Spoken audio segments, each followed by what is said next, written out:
سے پڑھتے ساتھ ہی رب کریم کی رحمتیں برکتیں چھما چھم بارش کی طرح برسنا شروع ہو جائے گی۔ میرے بھائیو، ایسا مجرب وظیفہ کہ جس سے پڑھتے ہی رزق اور دولت کے ڈھیر لگ جائیں گے۔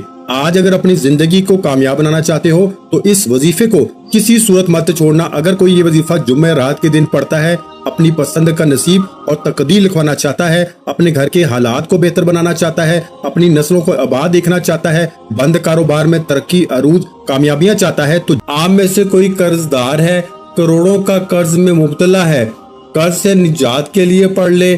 آپ میں سے اگر کوئی جوان بیٹیاں جن کے رشتے نہیں ہوتے، رشتہ ہوتا ہے ٹوٹ جاتا ہے، رشتوں میں بہترین اور معقول رشتے کے لیے یا وہابو کو صرف جمعہ رات کے دن پڑھنے کی دیر ہے۔ انشاءاللہ اگلے ہفتہ آنے سے پہلے 7 دن کے اندر معقول رشتہ خود چل کر آئے گا۔ دوسرا وظیفہ سورہ کوثر کا وظیفہ ہے۔ یہ قرآن مجید کی چھوٹی اور لاڈلی سورت ہے۔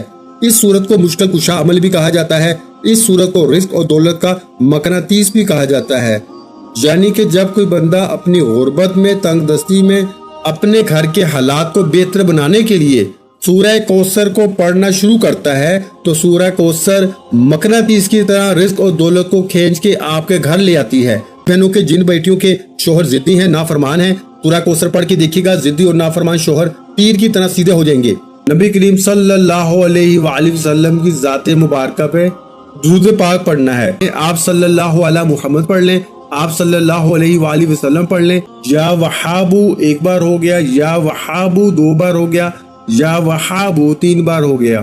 اس طرح سے آپ نے یا وہابو یا وہابو یا وہابو کو ہاتھ کی انگلیوں پہ پڑھ لیں یا تسبیح کے دانوں پہ پڑھ لیں۔ آپ نے صرف 11 بار پڑھنا ہے۔ اب 11 بار پڑھنے کا مطلب یہ نہیں کہ آپ فوراً سے پڑھ کے جان چھڑا لیں گے۔